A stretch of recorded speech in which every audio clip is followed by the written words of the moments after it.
بسم الله الرحمن الرحيم. In the name of Allah, the Beneficent, the واحلل عقدة من لساني يفقهوا قولي رب اشرح النبي الكريم صلى الله عليه وسلم: من صام رمضان إيمانا واحتسابا غفر له ما تقدم من ذنبه. رب اشرح لي صدري ويسر لي أمري واحلل عقدة من لساني يفقهوا قولي رب زدني علما رب زدني علما رب زدني علما. حمد و صلات کے بعد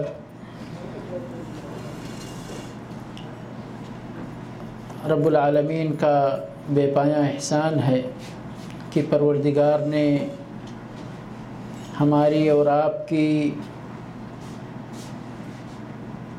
اور بہت سارے مسلمانوں کی عمروں میں برکت عطا فرمائی، صحت اور تندرستی سے نوازا کہ ہم رمضان کے دروازے پر کھڑے ہیں۔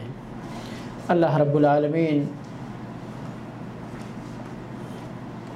ہم اور آپ کو اس مبارک مہینے سے بھرپور فائدہ اٹھانے کی توفیق عطا فرمائے۔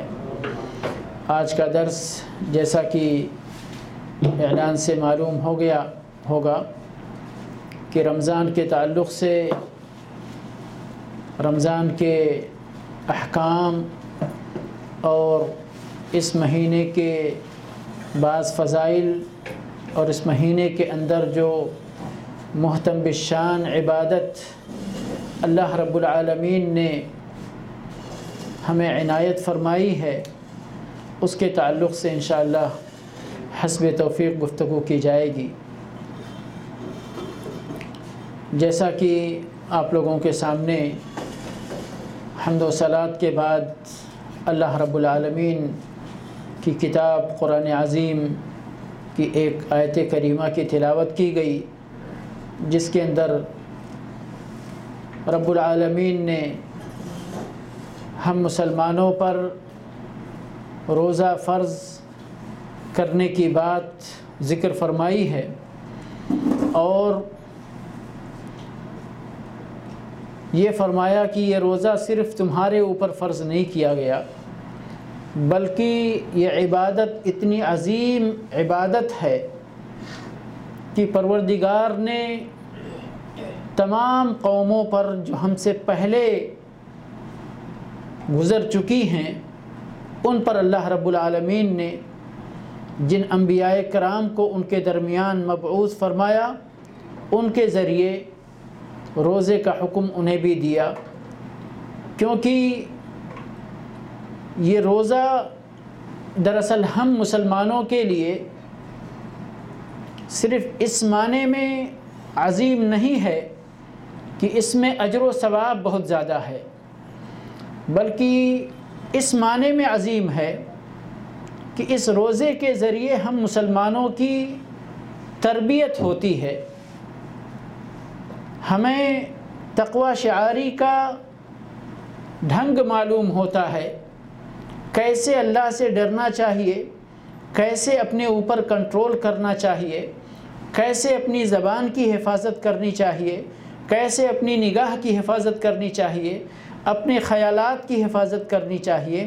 یہ بہت ساری باتیں ہمیں اس رمضان کے روزے سے حاصل ہوتی ہیں اور پتہ چلتا ہے ان کا، جیسا کہ اللہ رب العالمین نے فرمایا: ایھا الذین آمنوا، اے مومنو، کتب علیکم الصیام، تمہارے اوپر روزہ فرض کیا گیا، کما کتب علی الذین من قبلکم، جیسا کہ تم سے پہلی امتوں پر روزہ فرض کیا گیا تھا، لعلکم تتقون۔ اس روزے کی فرضیت کا جو اہم مقصد ہے اللہ رب العالمین نے اس دو کلموں کے اندر لعلکم تتقون کے اندر بیان فرمایا کہ تاکہ تم ڈرنے لگ جاؤ، تاکہ تمہیں ڈرنے کا اللہ کی تقوی شعاری کا ڈھنگ معلوم ہو جائے، وہ سلیقہ آ جائے کہ کیسے اللہ سے ڈرتے ہیں۔ تو یہ بہت ہی اہم عنصر ہے اور مقصد ہے اس روزے کا اجر و ثواب یہ اللہ رب العالمین کی رحمت کی وسعت ہے کہ اللہ رب العالمین اس مختصر سی مدت میں، جس کو اللہ رب العالمین نے چند دنوں سے تعبیر کیا ہے کہ ہم اللہ رب العالمین کے حکم کی تعمیل کرتے ہوئے روزہ رکھ لیتے ہیں، تو پروردگار ہمارے پچھلے سارے گناہوں کو معاف فرماتا ہے۔ یہ اللہ رب العالمین کی رحمت ہے۔ ہمارا عمل دراصل اتنا نہیں ہے جتنا کہ اللہ کی رحمت اس کے بالمقابل ہم کو ملتی ہے۔ اللہ رب العالمین نے حدیث قدسی کے اندر فرمایا کل عمل ابن آدم لہ، بنو آدم کا ہر عمل اس کے لیے ہے۔ حدیث کے الفاظ ہیں کہ نیکیوں کو بڑھایا جاتا ہے، ایک نیکی کو 10 نیکیوں میں اور پھر 700 نیکیوں میں تبدیل کیا جاتا ہے۔ اللہ تعالیٰ اس حدیث قدسی کے اندر فرماتا ہے الا الصوم فإنه لي وأنا أجزي به، مگر روزہ، اور یہ حدیث یعنی اجر کے کئی گنا ہونے والی حدیث کے اندر اس کا ذکر کیا جانا یہ اس بات کا متقاضی ہے کہ اللہ رب العالمین اپنے بندوں کو یہ بتانا چاہ رہا ہے، انہیں اس کی اہمیت سمجھانا چاہ رہا ہے کہ یاد رکھو میرے بندو، اگر اس روزے کے اجر کو ہم نے 700 گنا بھی بڑھا دیا تو اس کا حق ادا ہونے والا نہیں ہے۔ الا الصوم فإنه لي وأنا أجزي به، کہ اس روزے کا اجر، ایک روزے کا اجر اگر اللہ رب العالمین بڑھا کر 700 روزے کا اجر بنا دے تو بھی اس کا حق ادا نہیں ہوگا۔ اللہ رب العالمین کی رحمت اتنی جوش میں ہے، اللہ رب العالمین نے فرمایا الا الصوم فإنه لي وأنا أجزي به، مگر روزہ، اس لیے کہ روزہ تو میرے لیے ہے اور میں ہی اس کا بدلہ دوں گا۔ تو یہ اللہ رب العالمین کے اس اشارے کو ہمیں سمجھنا ہے کہ اللہ رب العالمین کیا بتانا چاہ رہا ہے۔ اللہ رب العالمین اس روزے کی اجر و ثواب کا معیار بتانا چاہتا ہے، اس کا پیمانہ بتانا چاہتا ہے اللہ رب العالمین۔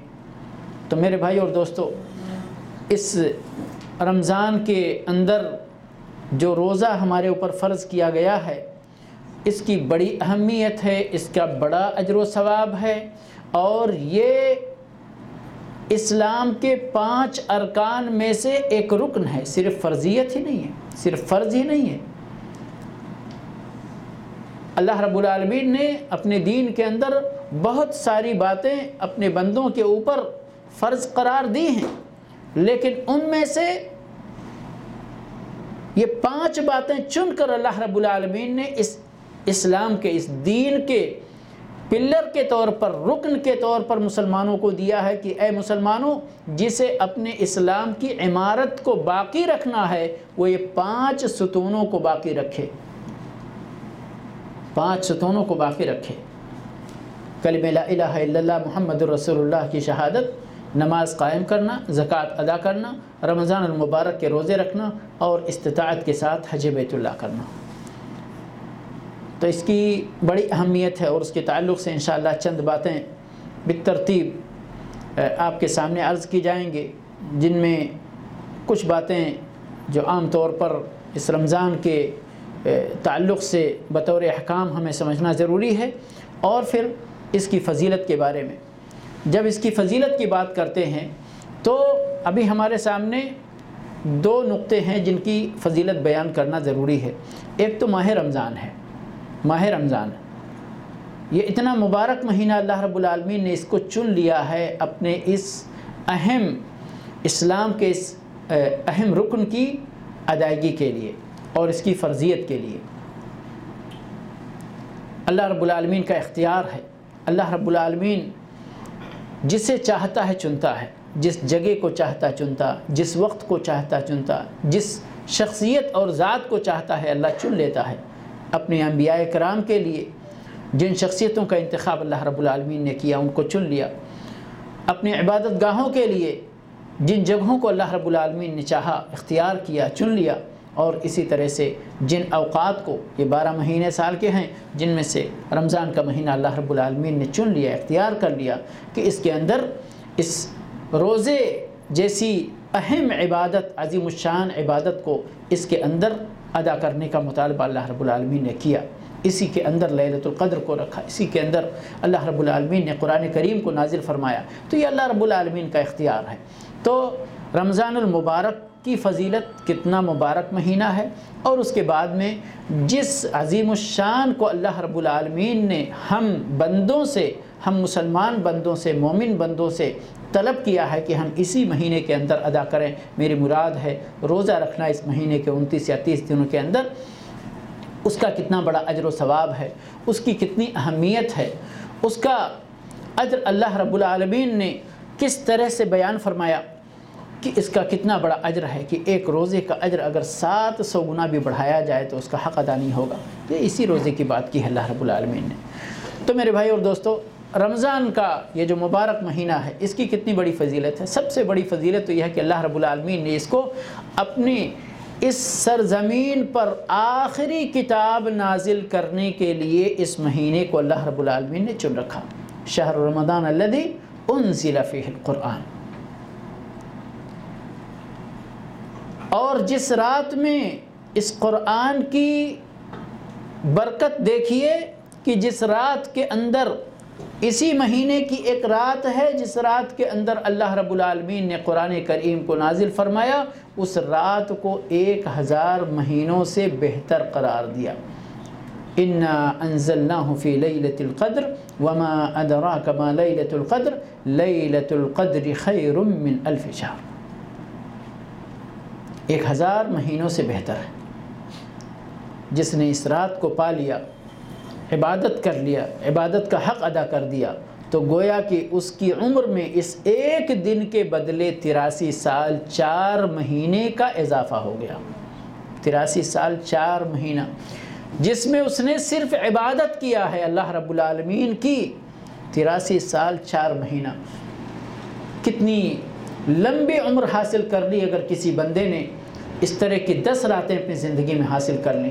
ہماری 60 سال کی زندگی، 70 سال کی زندگی کم و بیش، جس کے اندر ہم کہتے ہیں صرف تنازل کر، ورنہ ہم کو تو حرص کرنی چاہیے کہ ہر سال اس پورے مہینے سے بھرپور فائدہ اٹھانا چاہیے۔ اور بطور خاص اس رات کے سلسلے میں اللہ کے نبی صلی اللہ علیہ وسلم نے اس رات کے سلسلے میں خصوصی حدیث ارشاد فرمائی، من قام لیلۃ القدر ایمانا واحتسابا غفر له ما تقدم من ذنبه۔ جس نے لیلۃ القدر میں، شب قدر میں قیام کیا، قیام اللیل کیا، نماز پڑھی رات کو، تہجد پڑھی رات کو، تو اس کے پچھلے گناہ معاف کر دیے گئے۔ تو یہ اس مہینے کی برکت ہے، فضیلت ہے، اللہ رب العالمین کا اختیار ہے۔ اللہ رب العالمین نے اس مہینے کو چن لیا اپنی رحمتیں اور برکتیں نازل فرمانے کے لیے۔ اسی طرح سے اس مہینے میں شیطانوں کو بند کر دیا جاتا ہے، ان کو زنجیر لگا دی جاتی ہے تاکہ اللہ کے بندے آزادی کے ساتھ اللہ کی بندگی کر سکیں، شیطان ان کو بہکا نہ سکے، ان کو بہلا نہ سکے، ان کو غلط راستے پر ڈال نہ سکے، ان کو نیکیوں سے پھیر نہ سکے۔ اسی طرح سے حدیث میں آتا ہے کہ اس مہینے کے اندر جنت کے دروازے کھول دیے جاتے ہیں۔ بعض روایتوں میں ہے آسمانوں کے دروازے کھول دیے جاتے ہیں جن سے رحمتوں کا نزول ہوتا ہے، اور جہنم کا دروازہ بند کر دیا جاتا ہے، جہنم کا دروازہ بند کر دیا جاتا ہے۔ یہ علامت ہے، یہ دلیل ہے، یہ اشارہ ہے کہ اس مہینے میں اللہ کی رحمتوں کے دروازے کھلتے ہیں، اللہ کے نقمت کے دروازے بند ہو جاتے ہیں، عذاب کے دروازے بند ہو جاتے ہیں، سزا کے دروازے بند ہو جاتے ہیں۔ پروردگار اس مہینے میں چاہتا ہے کہ اس کے بندے خوب سے خوب تر نیکیاں کما لیں، اللہ سے قرب حاصل کر لیں، اللہ کا تقرب حاصل کر لیں، زیادہ سے زیادہ نیکیاں بٹور لیں، اپنے اعمال کو، اپنے نامہ اعمال کو نیکیوں سے وزندار بنا لیں۔ اور اللہ رب العالمین کی طرف سے پکارنے والا اس مہینے میں پکارتا ہے، یا باغی الخیر اقبل و یا باغی الشر اقصر۔ یا باغی الخیر اقبل، اے خیر چاہنے والے، اے نیکیاں چاہنے والے، اے بھلائی چاہنے والے، تو آگے بڑھ، تو آگے بڑھ کہ یہ خیر کا مہینہ ہے، یہ بھلائیاں کمانے کا مہینہ ہے، یہ خیر کمانے کا، اجر و ثواب کمانے کا مہینہ ہے۔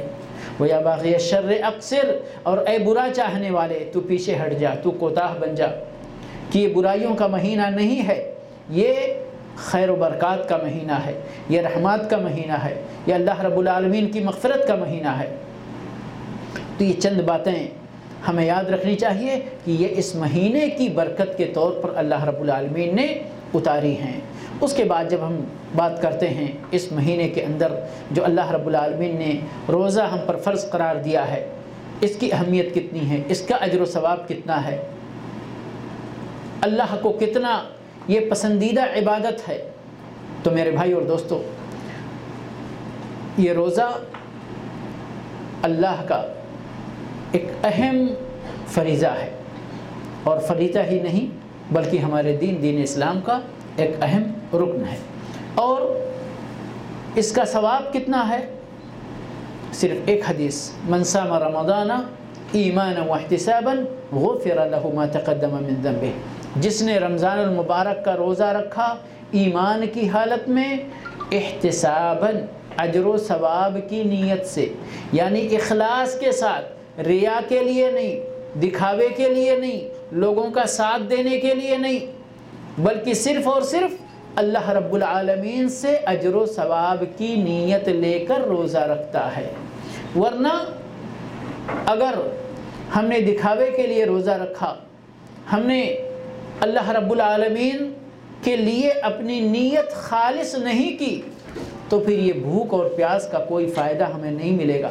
اس لیے میرے بھائیوں، ہمیں اپنی نیت کو ٹٹولتے رہنا چاہیے، اپنا احتساب کرتے رہنا چاہیے، ہمیں اپنا محاسبہ کرتے رہنا چاہیے کہ کہیں ہماری نیت کے اندر فتور تو واقع نہیں ہو رہا، ہماری اخلاص کے اندر کمی تو نہیں آ رہی ہے۔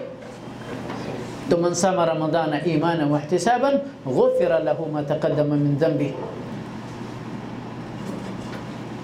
اس کے پچھلے سارے گناہ رمضان سے رمضان تک گناہوں کا کفارہ بن جاتا ہے۔ اس رمضان کے روزے کا اجر و ثواب اللہ کے نبی صلی اللہ علیہ وسلم نے ایک حدیث کے اندر اللہ کی پسندیدگی کی انتہا دیکھیے کہ ایک روزے دار کے منہ کی جو بو بدل جاتی ہے، عام طور پر ہم اس بو کو ایک دوسرے کے لیے پسند نہیں کرتے ہیں، اس بو کی اہمیت اللہ کے نزدیک دیکھیے۔ فرمایا وَلَخَلُوفُ فَمِ الصَّائِمِ أَطْيَبُ عِنْدَ اللَّهِ مِنْ رِيحِ الْمِسْكِ، روزے دار کے منہ کی یہ بدلی ہوئی بو اللہ کے نزدیک مشک کی خوشبو سے زیادہ بہتر ہے۔ اطیب زیادہ پاکیزہ ہے، اطیب زیادہ خوشبودار ہے، اور بھی بڑی ہی فضیلتیں ہیں، بڑا ہی اجر و ثواب ہے۔ اللہ کے نبی صلی اللہ علیہ وسلم نے فرمایا ایک حدیث کے اندر کہ اللہ کے لیے جو ایک دن کا روزہ اللہ کی راہ میں رکھتا ہے تو اللہ 70 سال کی مسافت کے مطابق جہنم کو اس سے دور کر دیتا ہے۔ تو سبحان اللہ، اللہ رب العالمین یعنی اس مہینے کے اندر اس کا خاص کرم ہے، اس کی خاص رحمتیں ہیں، ہم اس کو بیان نہیں کر سکتے، ہم اس کو اپنے الفاظ کے اندر بند نہیں کر سکتے، گھیر نہیں سکتے، اس کی انتہا اللہ کو معلوم ہے۔ اس لیے ہمیں صرف اللہ رب العالمین کی رحمت کی وسعت کو اپنے سامنے رکھتے ہوئے رب العالمین سے اس کی رحمتوں اور برکتوں کی امید اور بے پایاں، غیر محدود، لامحدود، وسیع رحمتوں کی امید کرتے ہوئے ہمیں اللہ کے احکام کو بجا لاتے ہوئے اس مہینے کے اندر روزہ رکھنا چاہیے۔ اور اللہ رب العالمین نے جتنی باتوں کا ہمیں حکم دیا ہے عام دنوں میں، وہ سب کے سب ہم ان دنوں کے اندر زیادہ سے زیادہ کریں، اور جن چیزوں سے اللہ رب العالمین نے ہمیں عام دنوں کے اندر رک جانے کا حکم دیا ہے، ان دنوں میں زیادہ سے زیادہ ہم حرص کریں اس بات کی کہ ان دنوں میں ان کاموں کا، ان چیزوں کا، ان گناہوں کا ارتکاب ہم سے نہ ہونے پائے۔ اور اگر انسان ہونے کے ناطے کبھی لغزش ہوتی بھی ہے تو فوری طور پر اللہ کے حضور توبہ کریں، روئیں، گڑ گڑائیں، گناہوں کی معافی مانگیں کہ یہ موقع ہاتھ سے جانے نہ پائے، رب ہمارا ہم سے ناراض ہونے نہ پائے۔ پروردگار کی رحمتیں جو نازل ہونے والی ہیں، رب العالمین ہمیں اس مہینے کے اندر ان سے نا امید نہ کر دے، محروم نہ کر دے۔ تو اس لیے ہمیں اللہ رب العالمین کی رحمتوں سے پوری امید لے کر اس رمضان کے مہینے میں اپنے نفس کا محاسبہ کر کے، اپنے پچھلے نامہ اعمال پر نظر ڈال کے، اگر ان کے اندر ہمیں کچھ کمیاں نظر آتی ہیں تو اللہ سے سچی توبہ کریں، روئیں، گڑ گڑائیں۔ رمضان کا مہینہ شروع ہونے سے پہلے ہم کوشش کریں کہ ہمارا دامن پاک ہو جائے، پروردگار ہمیں بخش چکا ہو، اور پھر اس مہینے کی ان برکتوں کو حاصل کرنے کے لیے ایک نیا جوش، نیا ولولہ، نیا حوصلہ لے کر اس مہینے کا استقبال کریں، اور جب تک یہ مہینہ ہم سے رخصت نہ ہو جائے ہمارے جوش کے اندر کمی نہ آنے پائے، ہمارے جذبے کے اندر، ہمارے حوصلے کے اندر، ہمارے عزم کے اندر کوئی کمی نہ آنے پائے۔ ہم اس مہینے کی ایک ایک منٹ، ایک ایک سیکنڈ سے فائدہ اٹھانے کی کوشش کریں۔ یہی ہمارے ایمان کا تقاضا ہے، یہی ہمارے اسلام کا تقاضا ہے، یہی رب العالمین کی رحمتوں کی امید کرنے کا تقاضا ہے۔ تو ہمیں چاہیے کہ ہم اس مہینے کی اہمیت کو سمجھیں اور اللہ کی رحمتوں کی تلاش کریں۔ ماہ رمضان، اس کا آغاز کیسے ہوتا ہے، شروعات کیسے ہوتی ہے؟ دو طرح سے اس کی شروعات ہوتی ہے، ہمیں اچھی طرح سمجھنا چاہیے تاکہ ایک وہ ممنوع عمل جو اللہ کے نبی صلی اللہ علیہ وسلم نے ہم سب مسلمانوں کے لیے ممنوع قرار دیا ہے اس سے ہم بچ سکیں۔ ممنوع عمل کیا ہے کہ شک کے دن کا روزہ ہمیں نہیں رکھنا چاہیے۔ ہو سکتا ہے آج رمضان شروع ہو گیا ہو، یہ اپنے دل کے اندر وسوسہ پیدا کر کے اس دن کا روزہ رکھنا یہ شریعت کے اندر ممنوع ہے۔ یقین ہو جائے کہ ہاں رمضان کا مہینہ شروع ہو گیا ہے، پھر پہلے دن سے ہی ہم روزہ رکھیں گے۔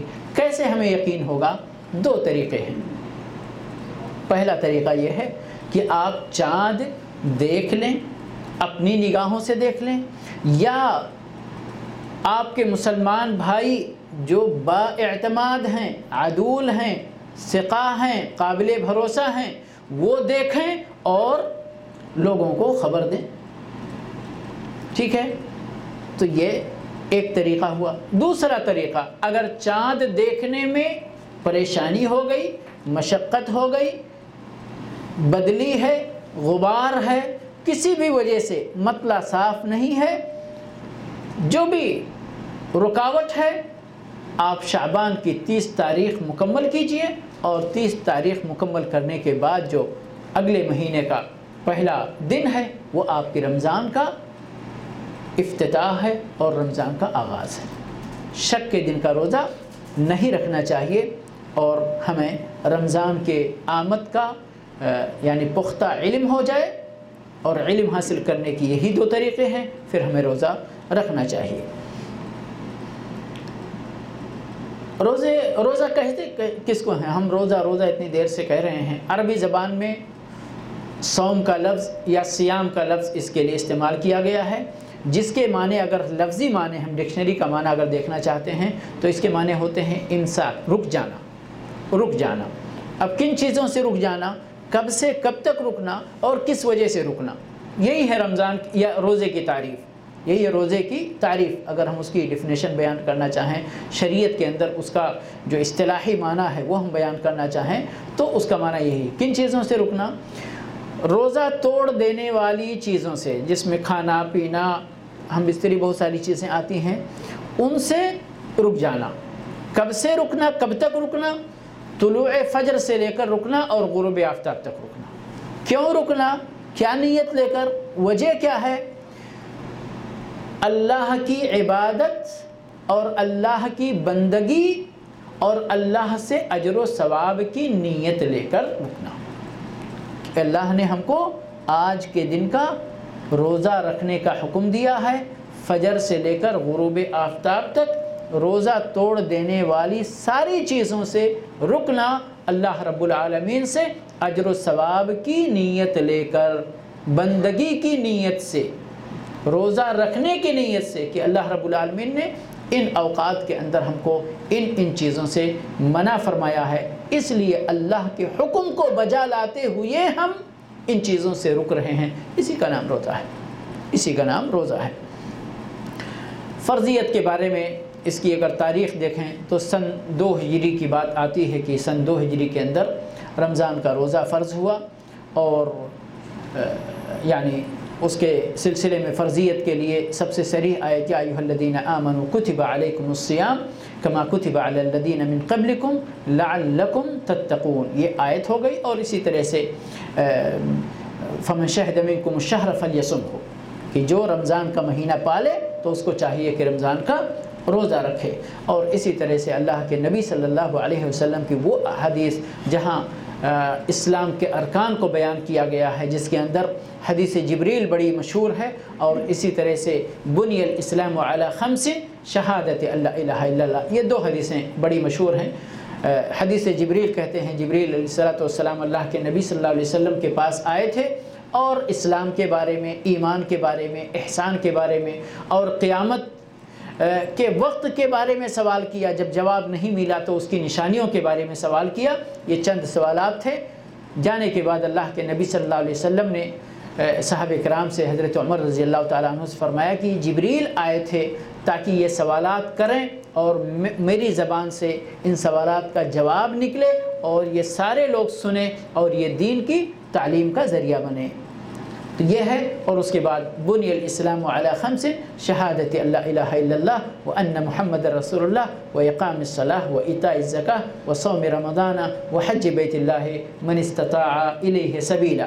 تو ان آیتوں کی بنیاد پر اور ان احادیث کی بنیاد پر اور امت کا اجماع ہے اس بات پر کہ روزہ رکھنا فرض ہے۔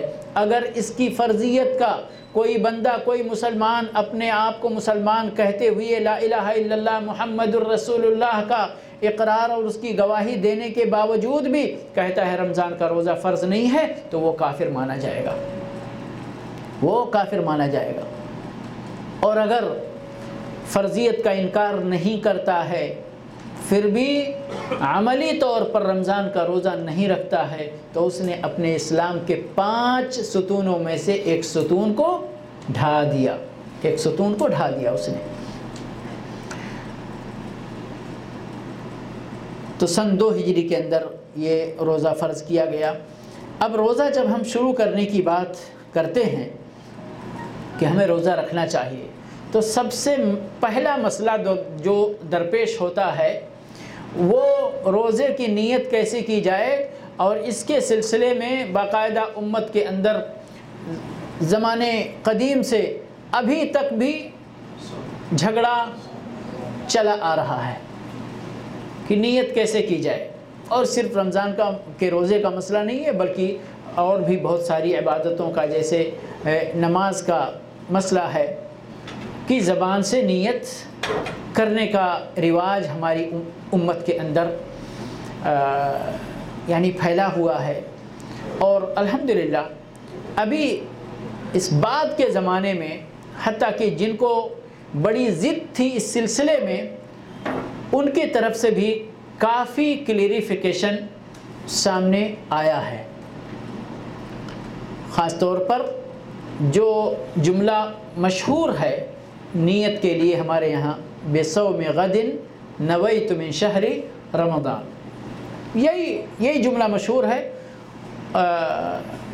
اس سے قطع نظر کہ اس جملے کی شریعت کے اندر کیا حیثیت ہے اور زبان سے نیت کرنے کی کیا حیثیت ہے، اس جملے کے معنی پر چند سالوں پہلے چند علماء کرام حنفی مسلک کے ٹیلی ویژن چینل پر بیٹھ کر انہوں نے اس بات کی وضاحت کی کہ اگر ہم اسی طرح کے جملے سے اپنی نیت روزانہ کرتے آ رہے ہیں اور زندگی ہماری اسی پر گزر گئی تو ہماری پوری زندگی کا روزہ ہم نے گویا کہ رکھا ہی نہیں، یا رکھا تو بغیر نیت کے رکھا۔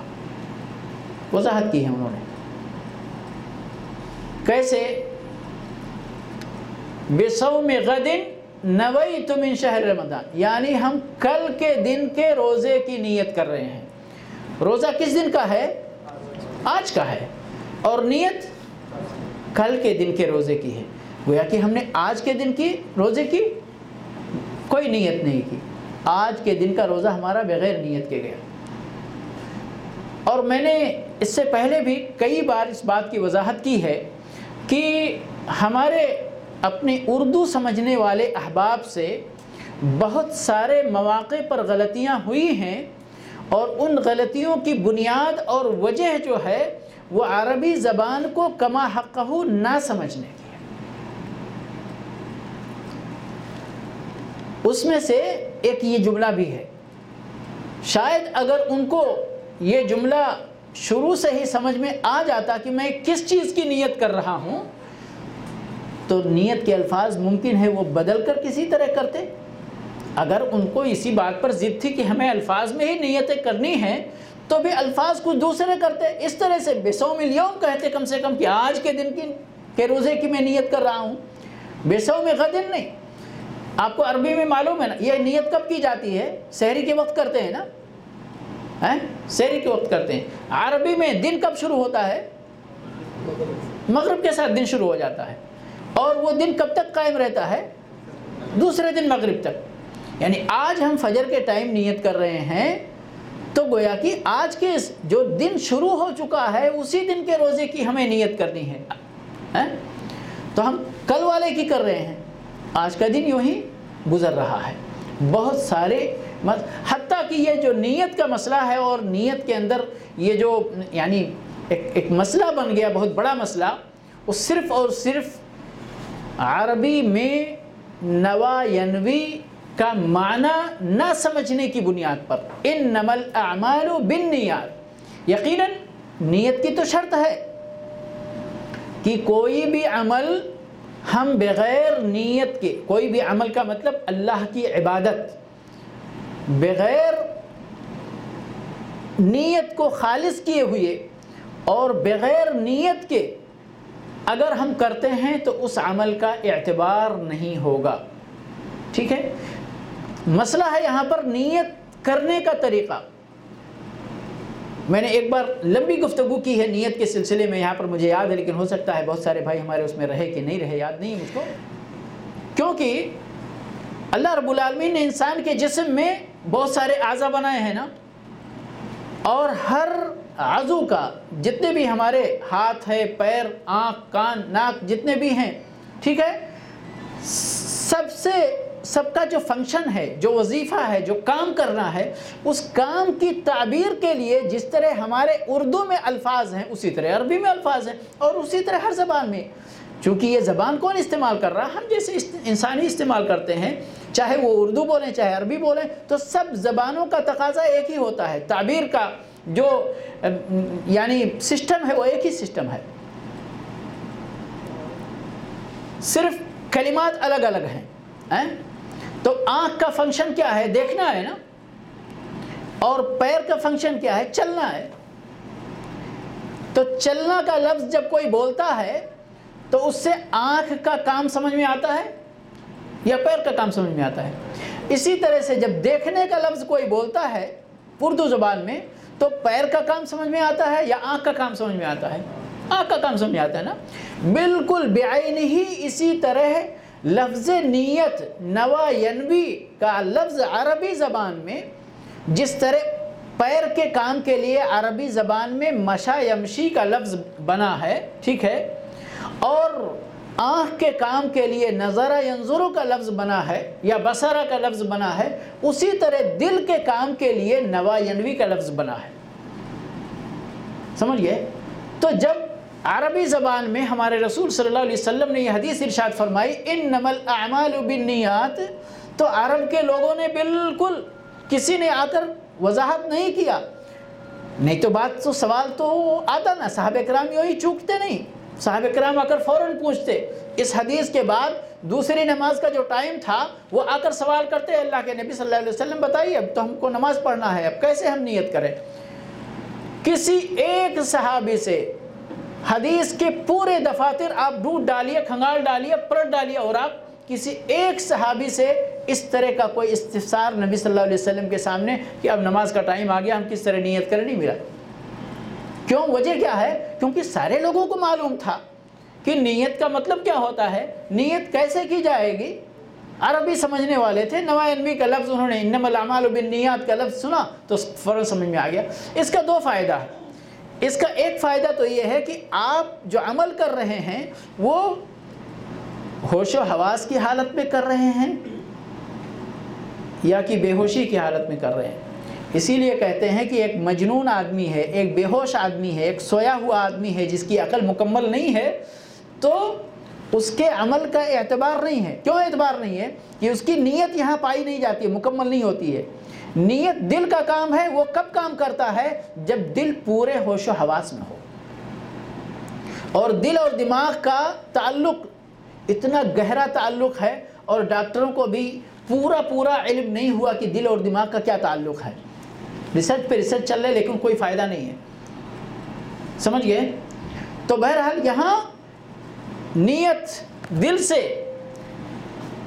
اور کہیں گے ہوش و حواس تو دماغ سے ہوتا ہے نا، اسی تعلق کو تو ہمیں قائم کرنا ہے۔ اب ایک بندہ جب سو جاتا ہے تو اس کی ہوش و حواس بالکل ختم نہیں ہوتی لیکن ادھوری ہو جاتی ہے۔ ایک آدمی جو پاگل ہو جاتا ہے، اس کی عقل، جس عقل کا اعتبار شریعت میں ہوتا ہے، وہ عقل ختم ہو جاتی ہے، تو اس کے اعمال کا اعتبار ختم ہو جاتا ہے، کیونکہ اس کے دل کے اندر نیت حتیٰ کی ابھی ایک آدمی بیٹھا ہوا ہے، سب کچھ ہے، سویا ہوا نہیں ہے، مجنون نہیں ہے، بے ہوش نہیں ہے، لیکن غفلت کا شکار ہے،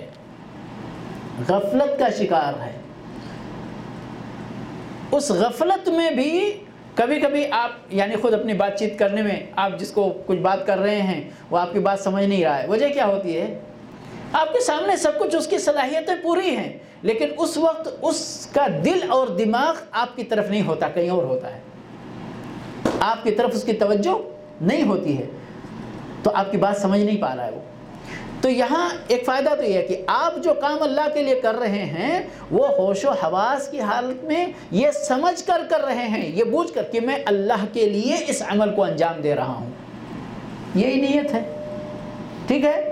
اب اس نیت میں دوسرا پہلو ہو گیا کہ ایک بندہ نماز پڑھ رہا ہے، روزہ رکھ رہا ہے، اس کو پورا ہوش و حواس ہے کہ میں روزہ رکھ رہا ہوں، میں نماز پڑھ رہا ہوں، لیکن یہاں پر نیت کے اندر فطور ہے، للہیت غائب ہے۔ یہ روزہ تو رکھ رہا ہوں میں، لیکن لوگوں کو دکھانے کے لیے رکھ رہا ہوں، ٹھیک ہے، تو بھی اس روزے کا کوئی فائدہ نہیں۔ روزہ یہ درست مانا جائے گا اس معنی میں کہ آپ کو اس روزے کی قضا کرنے کی ضرورت نہیں ہوگی، لیکن اللہ کے ہاں اس کا اجر و ثواب باطل ہو جائے گا، کیونکہ انما الاعمال بالنیات، آپ کی نیت کیا ہے؟ روزہ رکھنے کی تو ہے لیکن اللہ کے لیے نہیں رکھنے کی ہے، تو یہاں پر آپ کی نیت کے اعتبار سے اس کا معاملہ اللہ کے ہاں ہوگا۔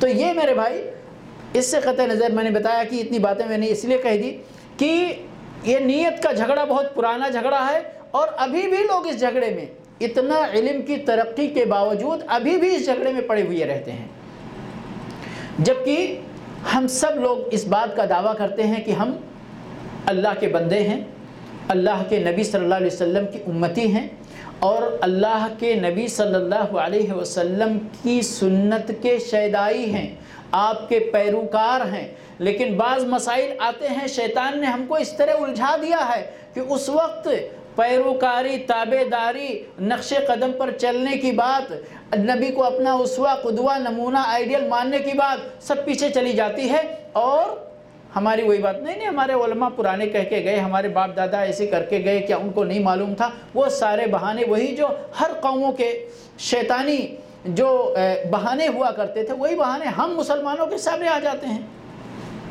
تو اس لیے ہم لوگوں کو اپنے ایمان اور اسلام کا تقاضا جو ہے اس کو پورا کرنا چاہیے۔ کیا تقاضا ہے؟ لَقَدْ كَانَ لَكُمْ فِي رَسُولِ اللَّهِ اسوۃ حسنہ۔ جس وقت ہم بصوم غد نویت من شہر رمضان یا اس طرح کے کلمات اپنی زبان سے کہہ رہے ہیں، ہمیں نبی کی سنت بھول جاتی ہے۔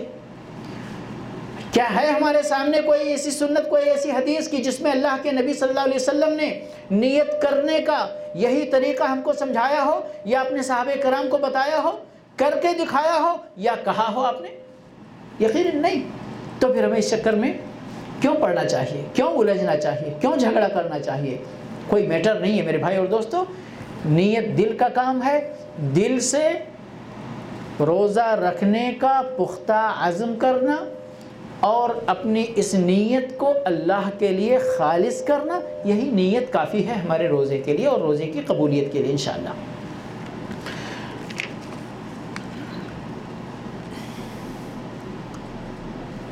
اب یہ نیت کا جو مسئلہ ہے، کب نیت کرنی چاہیے، اس کا دو وقت ہے۔ ایک، ابھی رمضان آنے والا ہے، رمضان کے پہلے دن سے ہماری یہ نیت ہے کہ ہم یہ پورے مہینے کا روزہ رکھیں گے۔ آپ ڈیلی تجدید نیت اگر دل میں آپ کے تو ہے، اور یہ نیت نہ ہوتی تو آپ سحری اٹھ کر کیوں کھاتے، ہے کہ نہیں ہے؟ سمجھ گئے؟ تو یہ نیت کافی ہے۔ لیکن یہاں پر ایک مسئلہ تھوڑا سمجھنا ضروری ہے کہ ایک بندے نے نیت کی 15 دن روزہ رکھا، اور اس کے بعد پھر اس نے 2 دن کا 3 دن کا سفر کر لیا۔ اب تو سفر میں تو اس کو رخصت مل گئی نا، اس نے روزہ نہیں رکھا۔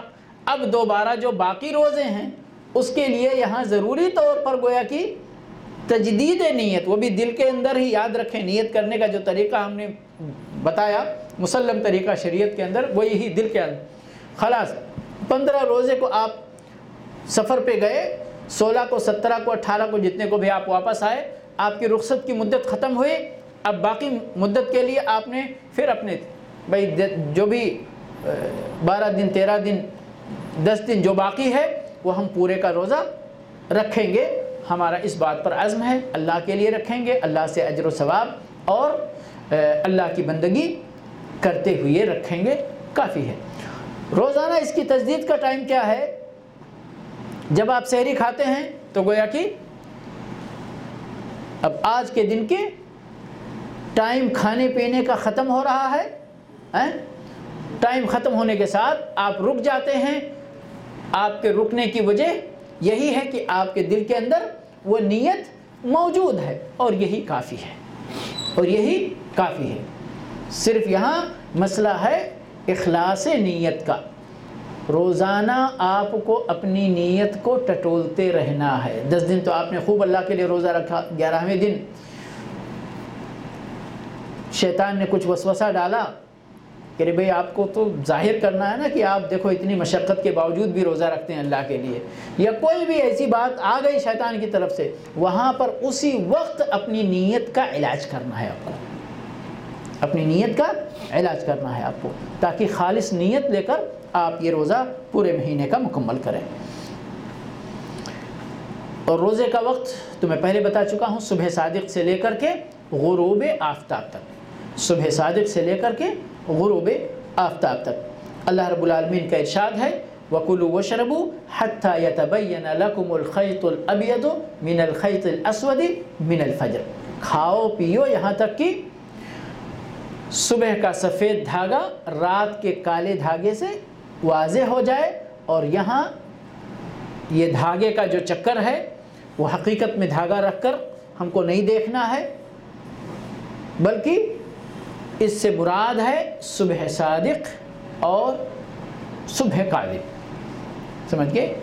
رات کا آخری حصہ، صبح صادق سے پہلے کا جو وقت ہے وہ آپ کو واضح ہو جائے، کھل جائے۔ اور یہ پہلے زمانے کی بات تھی، ابھی تو ماشاءاللہ علماء نے پورے سال محنت کر کے سروے کر کے صبح صادق کب طلوع ہوتا آپ کے لیے ایک ٹائم ٹیبل بنا کر رکھ دیا۔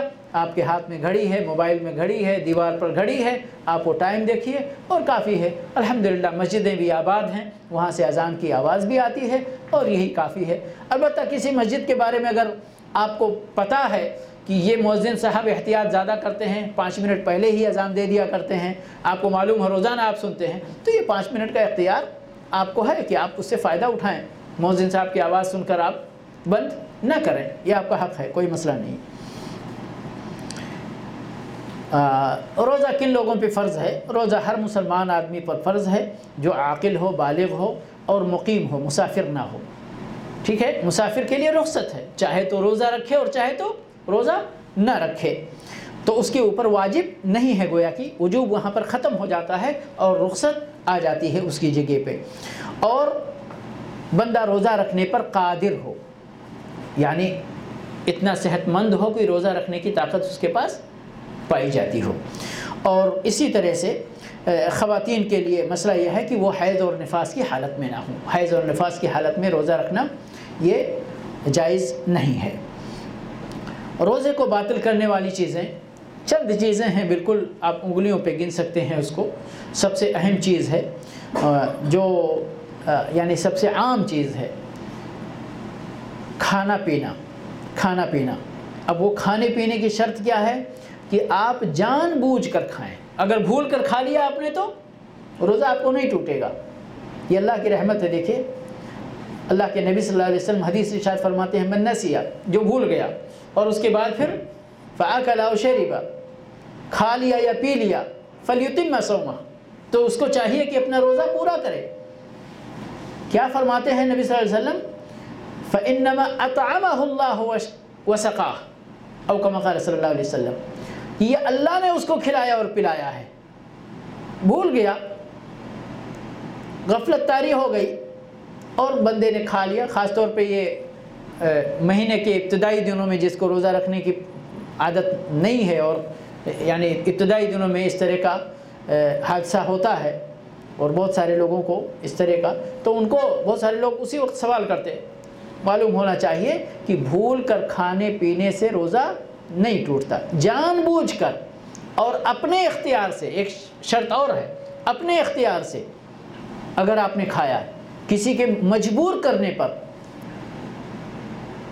مجبور کرنے کی صورت کیا ہے یاد رکھیں، دیکھیں مجبوری کی اپنی شریعت کے اندر اضطراری کیفیت ہوتی ہے۔ مجبوری وہاں جہاں پر آپ کو اپنی جان کا خطرہ، اپنی عزت کا خطرہ اور اس طرح کے خطرے ہوں، وہاں پر ایک مسلمان بندہ ہے دشمنوں کے نرغے میں آ گیا، پکڑا گیا، اب دشمنوں کو معلوم ہے کہ یہ مسلمان ہے، روزے سے ہوگا، جان بوجھ کر کے انہوں نے شیطانی کیا اور آپ کے گردن پر تلوار رکھ کر یا سینے پر ریوالور رکھ کر کنپٹی پر کہا بھائی یہ گلاس پانی پیو نہیں تو تم کو گولی ماریں گے، تم کو تلوار سے مار دیں گے۔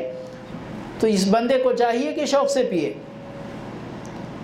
کوئی مسئلہ نہیں، یہاں اس کو اپنی جان بچانا ہے، اللہ اس کے روزے کی حفاظت کرنے والا ہے، سمجھ گئے؟ کوئی مسئلہ نہیں۔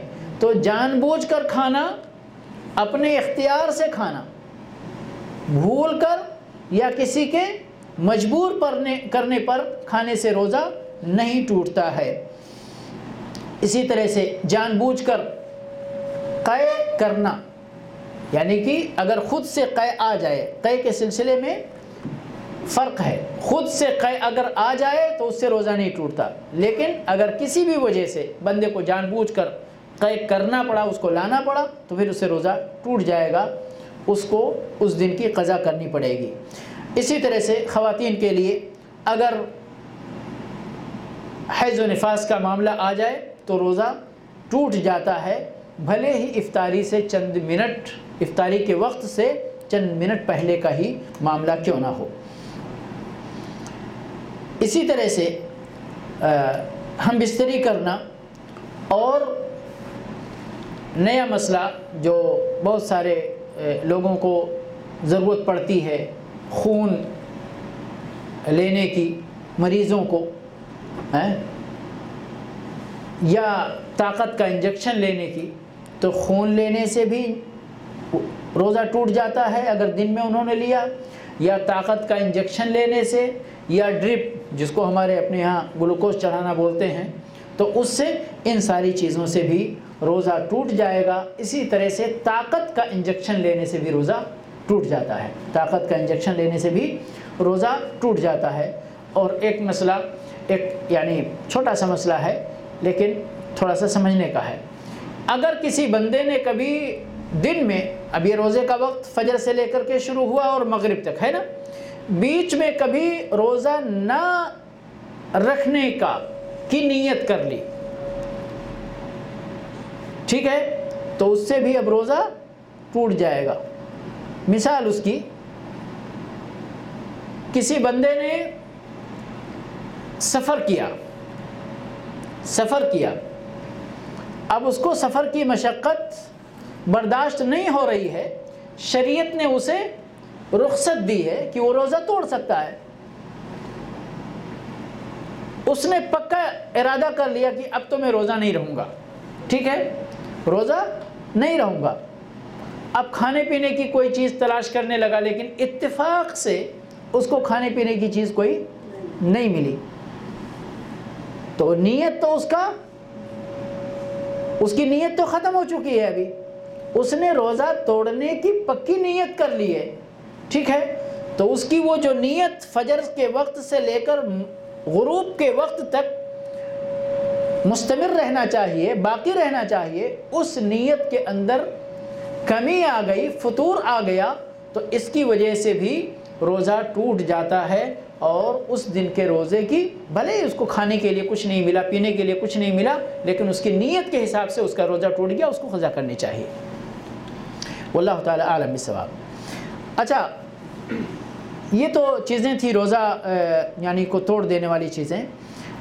جن چیزوں سے روزہ بھی ٹوٹتا ہے اور کفارہ بھی واجب ہوتا ہے اور گناہ بھی ملتا ہے، وہ ہے رمضان کے دن کے اندر روزے کی حالت میں بیوی کے ساتھ ہم بستری کرنا، اس سے روزہ بھی ٹوٹتا ہے اور کفارہ بھی عائد ہوتا ہے اور بندے کے اوپر گناہ بھی ہوتا ہے، اللہ سے توبہ استغفار بھی کرنا چاہیے اور کفارہ بھی دینا پڑے گا اس کو۔ کفارہ کیا ہے؟ ایک غلام آزاد کرنا یا 2 مہینے کا مسلسل روزہ رکھنا کفارے کے طور پر، اس دن کی قضا الگ ہے کفارے کے طور پر، اور اگر یہ سب نہیں اس کی طاقت ہے تو 60 مسکینوں کو کھانا کھلانا ہے۔ رخصت کس کے لیے ہے روزہ رکھنے کی؟ ایک تو مسافر کے لیے رخصت ہے روزہ رکھنے کی، لیکن قضا واجب ہے اس کے اوپر، اور اسی طرح سے وہ مریض جس کے شفا یابی کی امید کی جاتی ہے، اچھا ہے، نوجوان آدمی ہے، لیکن اس کو ایسی کوئی بیماری لاحق ہو گئی 2 دن کے لیے 4 دن کے لیے کہ نقاہت طاری ہوئی تھی، لیکن شفا یاب ہو جائے گا بندہ اور پھر سے اس کو یعنی اس کی طاقت روزہ رکھنے کی قدرت بحال ہو جائے گی، ٹھیک ہے، تو بیماری کی حالت میں بیماری کی مدت میں اس کو روزہ نہ رکھنے کی رخصت ہے، مگر جب تندرستی صحت اس کی واپس آ جائے تو اس کو روزہ قضا کرنا اس کے لیے ضروری ہے۔ اسی طرح سے حاملہ یعنی وہ عورت جس کے پیٹ میں بچہ ہے، یا وہ عورت جو دودھ پلانے کی پیریڈ میں ہے، لیکن یعنی دودھ پلانے سے اس کے بچے کے اوپر یا اس کی اپنی صحت کے اوپر روزہ رکھنے کی حالت میں یعنی فرق پڑتا ہے، تکلیف ہوتی ہے، تو اس کو چاہیے کہ روزہ یعنی توڑ دے اور پھر یہ مدت ختم ہو جائے، یہ مرحلہ ختم ہو جائے تو پھر اتنے دنوں کا روزہ وہ قضا کرے۔ کچھ لوگوں کے لیے ہمیشہ کے لیے رخصت ہے روزہ رکھنے کی، ان کو پھر فدیہ دینے کا مسئلہ ہے۔ یہ کون سے لوگ ہیں؟ یہ 2 طرح کے لوگ ہیں، یہ 2 طرح کے لوگ ہیں۔ ایک وہ بیمار جن کی بیماری دائمی ہے، یعنی ان کی زندگی کے ساتھ وہ بیماری ہے۔ بہت سارے لوگوں کو جیسے شوگر کا وہ اسٹیج پہنچ جاتا ہے کہ جس میں وہ روزہ نہیں رکھ سکتے، اور پھر ان کو اس بیماری سے اپنی زندگی کے اندر شفا یابی کی امید بھی نہیں ہوتی ہے، تو پھر ان کو کیا ہے کہ وہ کفارہ دیں اور روزہ کی رخصت اٹھائیں۔ اسی طرح سے وہ بزرگ جو عمر کے اس مرحلے میں پہنچ جاتے ہیں کہ ان کی روزہ رکھنے کی قدرت اس مرحلے میں جا کر ختم ہو جاتی ہے، سمجھئے، اتنے بوڑھے اتنے کمزور ہو گئے، تو وہ لوگ پھر فدیہ دیں گے۔ فدیہ کیا ہے؟ جتنے دنوں میں روزہ آپ نہیں رکھیں گے اتنے دنوں کے مقابلے میں ایک مسکین کو کھانا کھلانا 2 وقت کا، ٹھیک ہے، یعنی نصف سا جو کہتے ہیں یعنی 1.25 کلو تقریباً یا 1.5 کلو اگر چاول دینا ہے، گیہوں دینا ہے تو، اور نہیں تو اگر آپ اپنے گھر سے پکا ہوا کھانا دے دیتے ہیں یا مسکینوں کو اپنے گھر پہ کھانا پکوا کر بلا کر کھلا دیتے ہیں، تو یہ ساری صورتیں، یہ سارے طریقے یعنی جائز ہیں، ان کی گنجائش ہے۔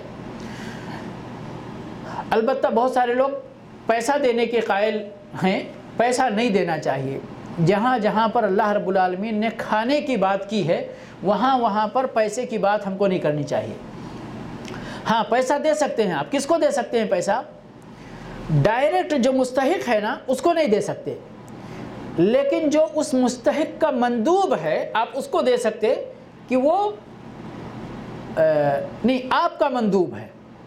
یہاں دو طرح کی مندوبیت ہوتی ہے، ریپرزنٹ کرتے، یعنی کوئی ادارہ ہوتا ہے، سمجھ گئے، جو ادارہ یہ بیچ میں میڈیٹر ہوتے ہیں، دینے والوں کا پیسہ لیتے ہیں اور ان کی نمائندگی کرتے ہیں، پھر ان کی طرف سے وہ نیابت کرتے ہوئے مستحقین تک پہنچاتے ہیں۔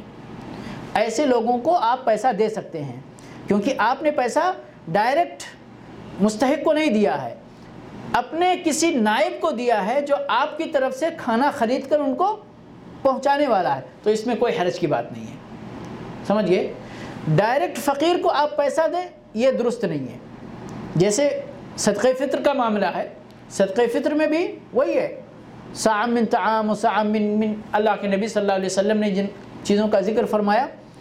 اب وہ آج کل ایک نیا مسئلہ، بہت بڑا مسئلہ بنا ہوا ہے، جہاں پر عاجزی کی صورت آ جائے تو لا یکلف اللہ نفسا الا وسعها، لیکن جہاں پر اختیار ہے آپ دے سکتے ہیں، کھانا خرید کر پہنچا سکتے ہیں، یا کسی کو آپ اپنا نائب بنا سکتے ہیں جو آپ کی طرف سے یہ ذمہ داری ادا کر سکے، وہاں تک آپ کو یہی کوشش کرنی ہے کہ آپ کھانا ہی ان تک پہنچائیں۔ واللہ تعالی اعلم بالصواب۔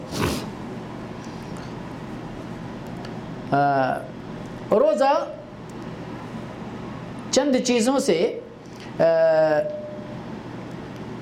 روزہ باطل نہیں ہوتا، لیکن اس کا ثواب باطل ہو جاتا ہے، اس کا ثواب ختم ہو جاتا ہے، سمجھ گئے۔ کیا ہیں وہ چیزیں؟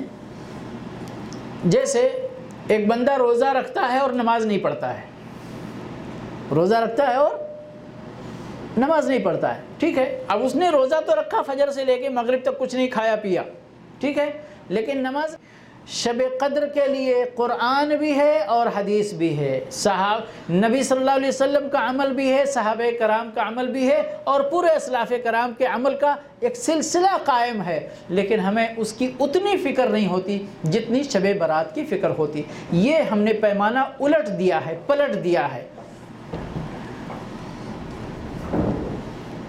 اور اس مہینے کے اندر اور بھی صدقہ و خیرات کثرت سے کرنا چاہیے، موقع ملے میسر ہو تو عمرہ کرنا چاہیے۔ انہی باتوں کے ساتھ میں اپنی گفتگو ختم کرتا ہوں، اللہ تبارک و تعالیٰ سے دعا کرتے ہوئے کہ رب العالمین ہمیں اس مہینے کی خیرات اور برکات سے اپنی جھولیوں کو بھرنے کی زیادہ سے زیادہ توفیق عطا فرمائے۔ وآخر دعوانا ان الحمد للہ رب العالمین وصلی اللہ علی نبینا محمد وعلی آلہ واصحابہ اجمعین۔ عقدة من لساني يفقهوا قولي رب اشرح لي صدري ويسر لي أمري واحلل عقدة من لساني يفقهوا قولي رب اشرح لي صدري ويسر لي أمري واحلل عقدة من لساني يفقهوا قولي رب اشرح لي صدري ويسر لي أمري